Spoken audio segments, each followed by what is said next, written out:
Bismillahirrahmanirrahim. Welcome to doctor खुशबक नाम channel. ये video है गाइनोकोसिड टैबलेट पर। अगर हम इसकी कंपोजिशन की बात करें कि इसमें क्या कौन कौन से इंग्रेडिएंट्स मौजूद होते हैं, मिथाइल एस्ट्रोनोलोन जिसको हम प्रोजेस्टेरॉन कहते हैं, मिथाइल एस्ट्राडियोल जिसको हम एस्ट्रोजन कहते हैं। मीन प्रोजेस्टेरॉन और एस्ट्रोजन का कम्बिनेशन है। 5 mg आप देख रहे हैं प्रोजेस्टेरॉन है और 0.3 mg एस्ट्रोजन है।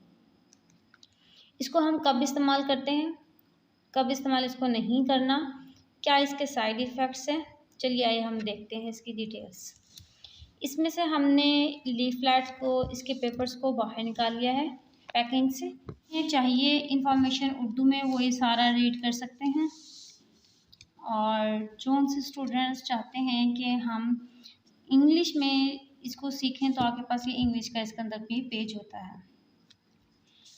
कंपोजिशन हम इसकी देख चुके हैं। अगर हम इसकी बात करें इंडिकेशंस की, मींस इसके यूजेस, इसको हम यूज़ करते हैं non occurrence of menstrual periods, यानी कि जिनको पीरियड्स नहीं आए उनको लाने के लिए हम इसको इस्तेमाल करते हैं। इसको हम सेकेंडरी एमनोरिया भी कहते हैं अपने मेडिकल की टर्म्स में। सेकेंडरी एमनोरिया कहते हैं कि 2 से 3 मंथ्स तक पीरियड्स नहीं आए, ठीक है, जिसको उर्दू में हम माहवारी कहते हैं। अगर ना आए, वो बंद हो जाए, उसको दोबारा लाने के लिए हम इसको ये इस्तेमाल करते हैं।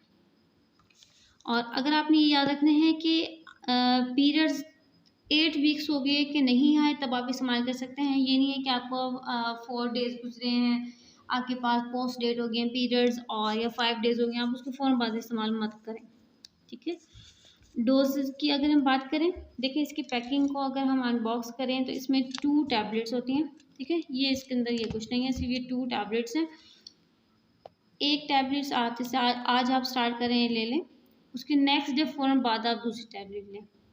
और दूसरे कुछ गायनोकोलॉजिस्ट इस तरह भी करते हैं कि 2 टैबलेट्स इकट्ठे रिकमेंड कर देती हैं, ऐसा भी आप कर सकते हैं। ये लेने के बाद कितने दिनों बाद आपके पास पीरियड्स आ जाएंगे, ठीक है, डेट आ जाएगी, वो 3 to 6 डेज़ लग सकते हैं। कुछ केसेस में, रेयर केसेस में 15 डेज़ भी लग सकते हैं ब्लीडिंग होने में।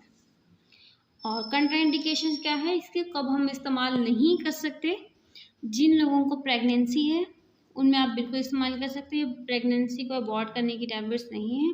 सबसे पहले जब भी आपने ये देखना है कि पीरियड स्टॉप हो गए हैं तो सबसे पहले आपने ये रूल आउट करना है कि प्रेगनेंसी तो नहीं है। अगर प्रेगनेंसी नहीं है देन आप इसको यूज़ कर सकते हैं, ठीक है। कुछ डिजीज़ ऐसी होती हैं जिसमें पीरियड स्टॉप हो जाते हैं, लाइक PCOS जिसमें सिस्ट बन जाते हैं, ठीक है।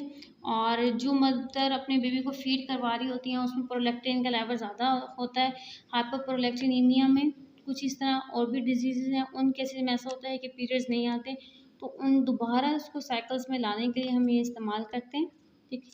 अगर हम इसके साइड इफ़ेक्ट्स की बात करें, इसके साइड इफ़ेक्ट्स हैं कि एब्डोमिनल क्रैम्प हो सकता है, ब्लीडिंग आपको ज़्यादा हो सकती है, हेडेक वगैरह हो सकता है। इसके ये कॉमन से साइड इफ़ेक्ट्स हैं। इसको यूज़ करने से पहले आपने सबसे पहले ये ध्यान करना है कि प्रेगनेंसी ना हो। प्रेगनेंसी अगर नहीं है तब तो ये टैबलेट्स आपके पास इफ़ेक्टिव होंगी, अगर प्रेगनेंसी है तो इसके लिए ये इफ़ेक्टिव नहीं है। वार्निंग के अंदर वो आपको दे रहा है कि सबसे पहले आपने देखना है when pregnancy has been ruled out, जब प्रेगनेंसी पता लग गया है कि नहीं है तब आप इस्तेमाल कर सकते हैं, अदरवाइज़ इसको इस्तेमाल आप नहीं कर सकते। और ये आपने टैबलेट्स बच्चों की पहुंच से आपने दूर रखनी है जी। जो लोग इसको इस तरह देखना चाहें उर्दू में वो आप देख सकते हैं, ठीक है। बाद दफ़ा ये टैबलेट लेने से हार्मोनल इम्बैलेंस भी हो सकता है, तो आपने डॉक्टर्स की हिदायत के मुताबिक इस्तेमाल करना है। If you like my videos kindly subscribe my channel and like and share my videos. Thank you for watching. अल्लाह हाफिज़।